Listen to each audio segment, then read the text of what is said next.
What does true greatness look like? Is it found in wealth, power, or fame? Or could it be hidden in the ordinary life of a young man who climbed mountains, laughed with friends, and secretly gave everything he had to the poor? This is the story of Blessed Pier Giorgio Frassati, called by Pope John Paul II the man of the Beatitudes.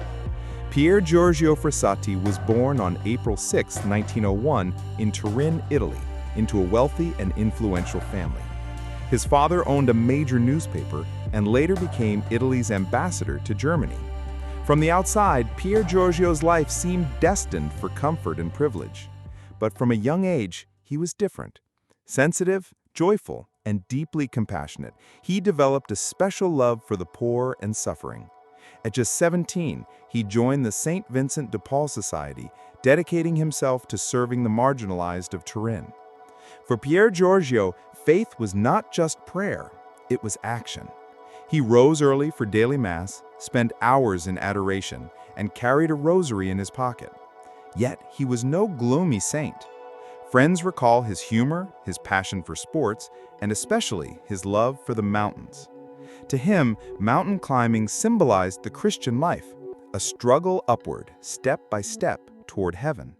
He often invited friends on hikes, mixing laughter with prayer, reminding them that holiness could be joyful. Behind his cheerful personality was a life of hidden sacrifice. He gave away his bus money, his coat, even his shoes, walking home barefoot so the poor could have what they needed. He wrote in his notebook, "Jesus comes to me every morning in Holy Communion, and I return the visit in the poor." Pier Giorgio's family, though well off, did not always understand his devotion to the poor. Yet he remained steadfast, believing that love of Christ must be lived out in concrete acts of charity. In June 1925, at only 25 years old, Pier Giorgio contracted polio, likely from the sick he served in Turin slums. His suffering was intense, but he never complained. On his deathbed, he continued to think of others, asking that medicine be delivered to a poor man he had been helping. He died on July 4, 1925.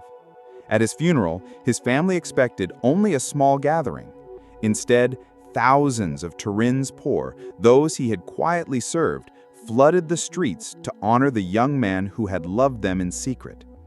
Decades later, Pier Giorgio's joyful witness continues to inspire young people across the world. Beatified by Pope John Paul II in 1990, he was declared the man of the 8 Beatitudes, a model for modern youth. Pier Giorgio Frassati climbed mountains on earth, but more importantly, he climbed toward heaven. His life still calls us today to live with joy, to serve with love, and to embrace the adventure of holiness. On September 7, 2025, in the heart of St. Peter's Square, Pope Leo XIV canonized Blessed Pier Giorgio Frassati, declaring him a saint for the whole Church, a radiant witness that holiness can be lived with joy, courage, and love in our modern world.